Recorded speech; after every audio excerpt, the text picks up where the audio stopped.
हरे कृष्णा, राधे राधे। नमस्कार दोस्तों, आज मैं आपको वैशाख मास की महात्म कथा का 13वां अध्याय सुनाने जा रही हूँ। तो प्रेम से बोलिए श्री कृष्ण भगवान जी की जय। यह कथा सुनकर राजा ने श्रुति देव से प्रश्न किया कि हे ब्राह्मण, वैशाख में छत्रदान करने का क्या महात्म है, कृपा करके विस्तार पूर्वक बतलाइए।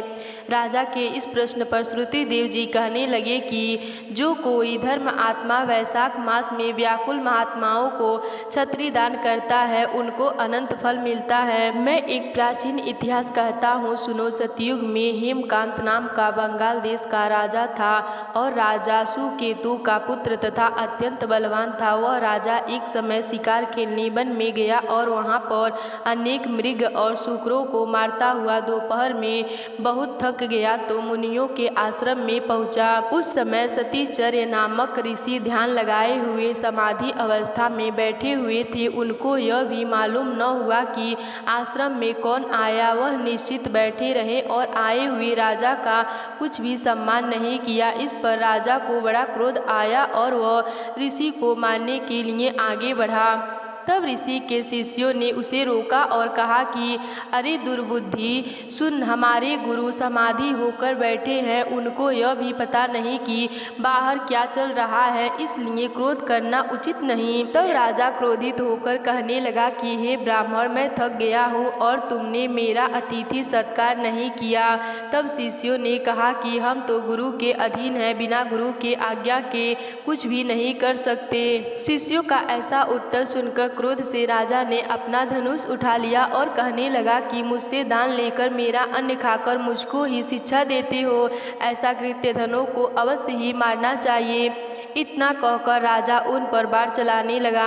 इसी से वह शिष्य भयभीत होकर भागने लगे तो राजा के सैनिकों ने उनको चारों ओर से घेर लिया। राजा ने उनमें से 300 शिष्यों को मार दिया और शेष भाग गए। जब आश्रम में कोई न रहा तो सैनिकों ने आश्रम की सब वस्तुएं लेकर खूब भोजन किया। सायकाल राजा जब अपने घर पर आ गया तो उसके पिता सुकेतु ने यह सब वृतांत सुनकर पुत्र की बहुत निंदा की तथा उसको घर से बाहर निकाल दिया। जब राजा हेमकांत वन में चला गया तो वह अत्यंत व्याकुल होकर इधर उधर फिरने लगा और ब्रह्म हत्या उसे सताने लगी। इस प्रकार उस दुरात्मा को फिरते फिरते 28 वर्ष बीत गए। तब एक दिन श्रित नाम के ऋषि वैशाख मास में तीर्थ यात्रा करते हुए उस वन में आए और धूप से व्याकुल होकर मूर्छा खाकर पृथ्वी पर गिर पड़े। दैवयोग से हेमकांत ने ऋषि को मूर्छा खाकर गिरते हुए देख लिया और उसके मन में बड़ी दया उत्पन्न हुई। उसने ढाक के पत्तों की एक छतरी बनाकर मुनि के सिर पर लगाई और अलंबू का जल पिलाया। इस उपचार के करने से मुनि मूर्छित से निवृत्त हुए तथा इंद्रियों में कुछ चैतन्यता आने से सैन गांव में पहुँचे। इस पुण्य के प्रभाव से उनकी 300 ब्रह्म हत्याएं क्षण भर में दूर हो गई। तब हेमकांत को बड़ा विस्मय हुआ कि उसके द्वारा इतने प्राणियों को इतना कष्ट देने पर भी उसकी ब्रह्म हत्याएं कैसे दूर हो गई, किसने दूर कर दी, कहाँ गई और इसका क्या कारण है। जब वह सोच ही रहा था तो उसकी मृत्यु निकट आ गई और उसके संग्रहणी रोग लग गए। जब उसके प्राण निकलने लगे तो उसको 3 बड़े बड़े भयंकर यमदूत दिखाई पड़े और वह हेमकांत को डराने लगे। तब हेमकांत मौन साधारण छत्रदान को याद करके विष्णु भगवान को याद करने लगा।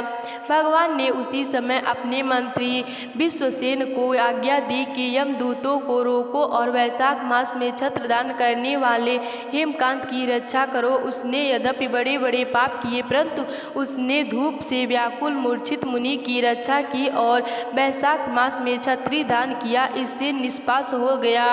तो प्रेम से बोलिए श्री कृष्ण भगवान जी की जय।